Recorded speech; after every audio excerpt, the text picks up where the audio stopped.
What is the most challenging part of photography? I think most people would say when they're first starting out, it's getting a good exposure and not losing any detail in your photographs. And sometimes the monitor or the viewfinder can fool you into thinking that you've got a better exposure than you actually have. But there are two tools in your camera that can help you get perfect exposures every time.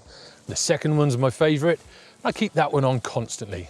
And the great thing is that once you get to know these two tools, they'll help you see if you've got a bad exposure even before you've taken the photograph. The first tool is the histogram, and if you've been a photographer for a while, this will be no surprise to you. You can even find them in cameras that are older than 15 years. It's basically a graph showing the distribution of the brightness in your photograph, from completely black pixels on the left-hand side to completely white pixels on the right-hand side and every shade in between. Now, if I take a photo like this, the range isn't that great from the darkest to the brightest parts, and the histogram will look like this. The black pixels are few and far between, so that side of the graph is really low.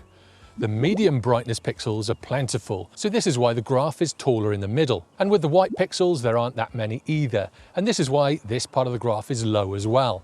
With really bright scenes, the graph will be skewed to the right, and with really dark scenes, the graph will be skewed to the left. So there isn't really an ideal graph shape, but you can use this tool to work out where you might be going wrong. The key to understanding your histogram is not to focus on the height of the graph, but to focus on the sides. When the graph is bunched up to the left-hand side, this means there's lots of dark pixels in the frame. If there are too many that are pure black, you'll have lost details in the shadows and the darkest parts of your image. If the graph is bunched up to the right, this means there's lots of bright pixels in the frame. If there are too many that are pure white, you'll lose details in the brightest parts of your photographs. So all you need to do is make sure the graph is not touching either the right-hand side or the left-hand side. Now this isn't the most exciting frame, but if I take a shot like this and look at the histogram, look how much it's over to the right.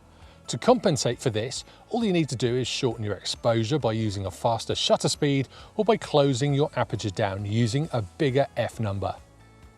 On the other hand, if I take a shot like this, you can see it's quite dark. Looking at the histogram, you can see it's bunched over to the left. So if this is the case, you'd need to bring it away from that left-hand side by slowing down the shutter speed or opening up the aperture. Now there are a few scenarios in landscape photography that you'll come across where there are lots of bright bits, lots of dark bits, and not much in between. And the histogram looks a little bit like a half pipe. If this is the case and the graph is squished to both sides, you will have to bracket your shots. Now this sounds complicated, but it's not really, and it's a straightforward and easy process to do once you understand it. Now I've just spotted this shot and the fog was coming through with these trees which look quite interesting. Now the settings I had in the camera were pushing the histogram all the way to the right hand side. So you can also use your ISO to adjust this. So if I knock it down to 125, then I get a good exposure. And the histogram, as you can see, is even in the middle and not touching either side.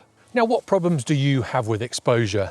Do you find it quite straightforward in getting a good shot, or there are certain scenarios that you struggle with? Let me know in the comments below. Now, the second tool is called Zebras. It's a tool that's come across from videography, but it can really help with your photography. This is a tool that's been in the Sony cameras for such a long time now, and I think most mirrorless cameras will have it. However, if you're a DSLR shooter, you probably won't have this function in your camera.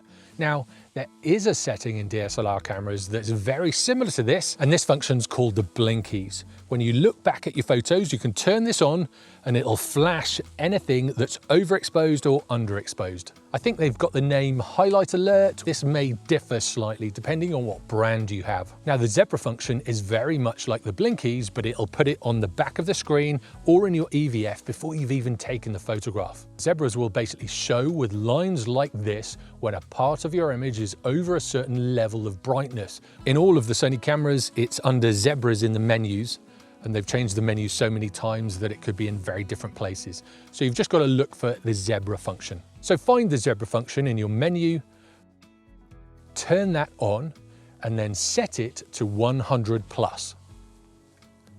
Now when you look at your monitor or viewfinder, this will show you these lines when the brightest parts of your photos are bordering on being overexposed.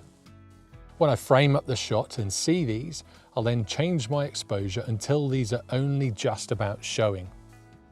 So on this frame, it's quite a dull sky.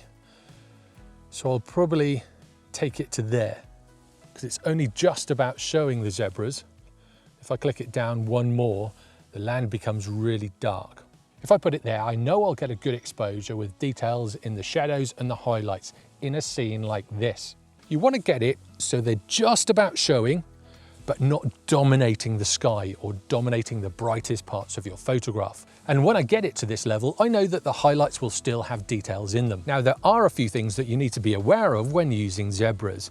If the scene that you're photographing has some really bright parts and really dark parts, and you use this technique of getting rid of the zebras, then you might risk losing a lot of detail in your shadows. If this is the case, then you need to get the histogram up on the back of your camera as well. And that's the beauty with zebras. You can have the histogram and the zebras all on at the same time. The second thing to be aware of is if you shoot in RAW, the zebras are being applied to the JPEG image that's created on the back of your camera. So your photos will actually have more latitude. And this is why I set it to 100+. If I was shooting JPEGs, I'd set the zebras to 100 and then make sure I got rid of 99% of them in the shot before taking it. There's nothing better than having a function in your camera that gives you the confidence to know that even before you've edited the photo, that you're going to have detail in those brightest parts. And then when it comes to editing those photos, I'll be able to put a bit more drama in that sky without doing some false sky replacements. Like I mentioned earlier, if your histogram looks like this, or you've got rid of the zebras and your image is looking really dark, this is when you might have to start bracketing your photos. To learn this, click on this video next. In it, I'll show you how to turn your camera into a dynamic range monster. I'll see you next time.